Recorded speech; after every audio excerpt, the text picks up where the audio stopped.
श्री गणेशाय नमः। जय हो भगवान रामचंद्र जी की। अध्यात्म रामायणे अरण्यकांडे तृतीयः सर्गः हिंदी अनुवाद आज पूर्णता की ओर।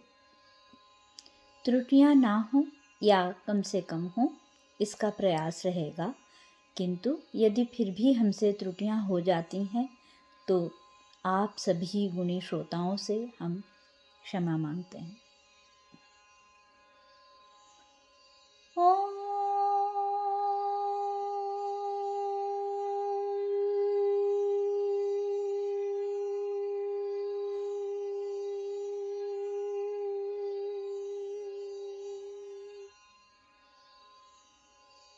श्लोक 28 से आरंभ।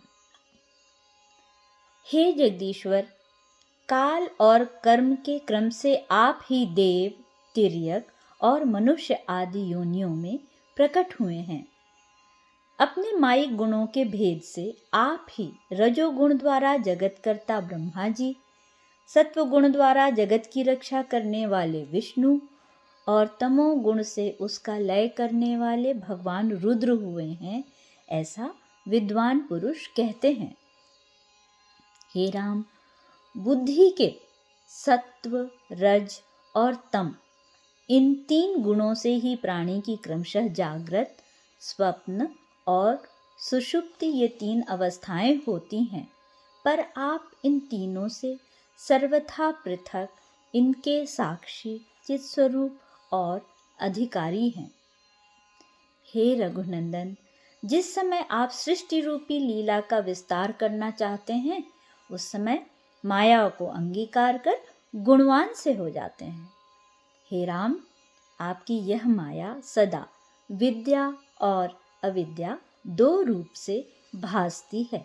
जो लोग प्रवृत्ति मार्ग में लगे रहते हैं वे अविद्या के वशीभूत हैं, और जो वेदांतार्थ का विचार करने वाले निवृत्ति परायण और आपकी भक्ति में निरत हैं, वे विद्या में समझे जाते हैं।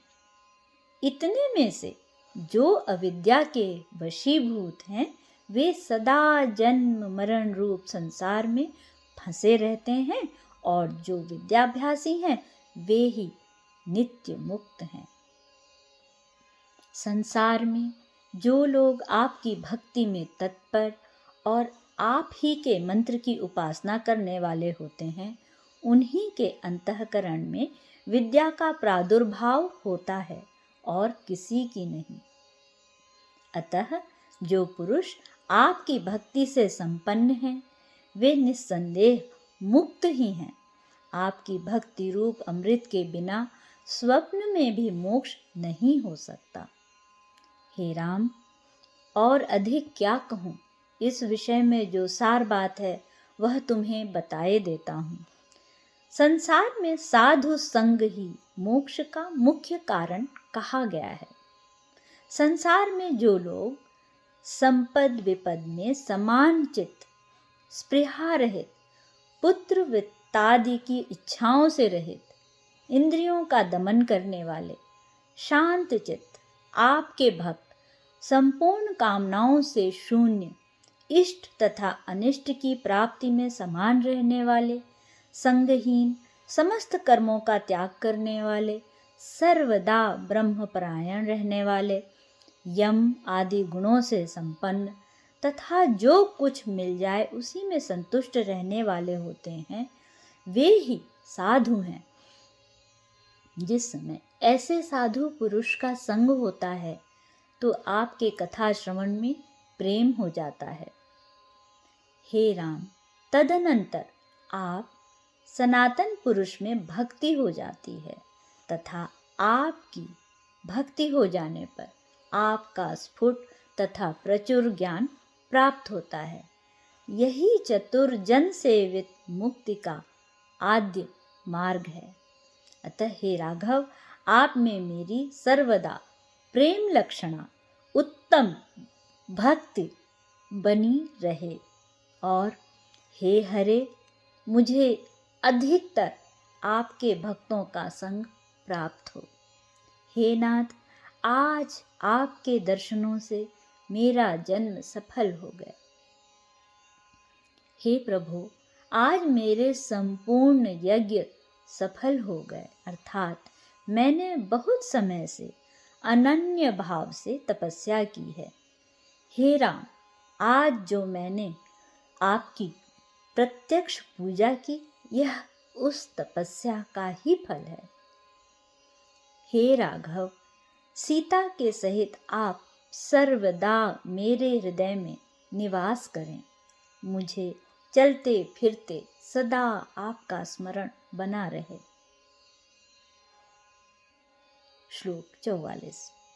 लक्ष्मीपति श्री रघुनाथ जी की इस प्रकार स्तुति कर मुनि श्रेष्ठ अगस्त्य जी ने उन्हें पूर्व काल में राम ही के लिए इंद्र का दिया हुआ धनुष, बाणों से भरे हुए, कभी खाली न होने वाले 2 तरकस तथा एक रत्न जटित खड्ग दिया और कहा, हे राघव, पृथ्वी के भार स्वरूप राक्षसों का संहार करो, जिसके लिए आपने माया मानव रूप से अवतार लिया है। यहाँ से 2 योजन की दूरी पर गौतमी नदी के किनारे पवित्र वन से सुशोभित एक पंचवटी नामक आश्रम है। हे रघुनाथ जी, आप अपना शेष काल वहीं व्यतीत करें।